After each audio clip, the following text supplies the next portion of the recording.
ചെന്നാൽ ഇവൻ ഇത് ഇവിടെ പോയി. സുനി, മോനെ സുനി. സുനിയാ? പിന്നെ പാമ്പിനെ ആരെങ്കിലും സുന്ദര കില്ലാടി എന്ന് വിളിക്കൂ. സുനി, ആക്ച്വലി എന്താണ് സംഭവം? ഇന്നലെ രാവിലെ ഷൂ ഇടാൻ വേണ്ടി എടുത്തപ്പോ ഷൂവിനകത്ത് ചുരുണ്ടങ്ങ് ഇരിക്കുന്നു. ആരി? എടാ മറ്റവൻ 360 അണലി. എന്നിട്ട് ഞാൻ ഷൂ അങ്ങെടുത്ത് കുടഞ്ഞപ്പോഴത്തേക്ക് ആശ ഇങ്ങനെ പൊങ്ങി വന്ന് നിന്നിട്ട് സർപ്പ ഭാഷയിൽ 4-5 മൊട്ടം തെറി. ഞാൻ അടിച്ചു കൊല്ലാൻ വേണ്ടി ഒരു കമ്പെടുക്കണതിന്റെ ഇടയ്ക്ക് ആശ മുങ്ങിക്കളഞ്ഞു. അല്ല, ഇന്നലെ പാതിരാത്രി ഇവിടെ ഭയങ്കര വിളിയൊക്കെ കേൾക്കുന്നുണ്ട്. അതിന്നലെ എന്റെ അപ്പൂപ്പ രാത്രി പെടുക്ക ഇറങ്ങിയത്. നിലാവിന്റെ വെളിച്ചത്തിൽ സ്വന്തം മൂത്രം ഒഴുകി വരുന്ന കണ്ടിട്ട് പാമ്പെന്ന് പറഞ്ഞ കൂവേന്ന് ഒരേ വിളി. ഓൾഡ് ഫെല്ലോ മണ്ടേ.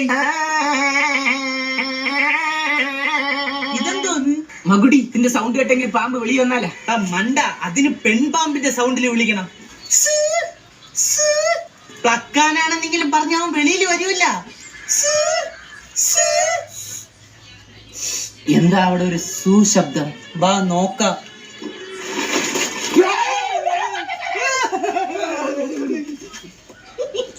മടല് ഇങ്ങനെ പേടിക്കാതെ.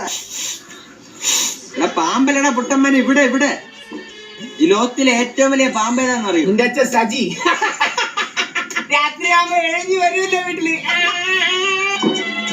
വീട്ടിന്റെ വെളിയിലിറങ്ങിയ ഒന്നി വെയിലടിച്ചാവും, അല്ലെങ്കിൽ വല്ലവന്റെ പിച്ചാത്തി പിടിയിലോ താക്കോലിനോ തീരും. വീട്ടിൽ ഇരുന്ന് കഴിഞ്ഞാൽ പാമ്പ് കുത്തിച്ചാവും. ഹായ്, എന്തായാലും മരണം ഉറപ്പായി. അറെ മോട്ടു ചേട്ടാ, എങ്ങോട്ട്? ജോലിയുണ്ട് ചേട്ടാ. പോക്കറ്റിൽ എന്തോന്ന് കയറാ? ഇരുന്നവർക്ക് ഒരു അണലിയെ കണ്ട് പോക്കറ്റില്ല ചേട്ടാ. അതെ തു പാകൽ. അണലിയ? സുനി, ശുക്രിയ. മൃഗോടെ അവനൊക്കെ. എന്തായാലും നമ്മളെ തലേന്ന് സാധനം ഒഴിഞ്ഞ് കിട്ടിയല്ലേ അല്ലേ?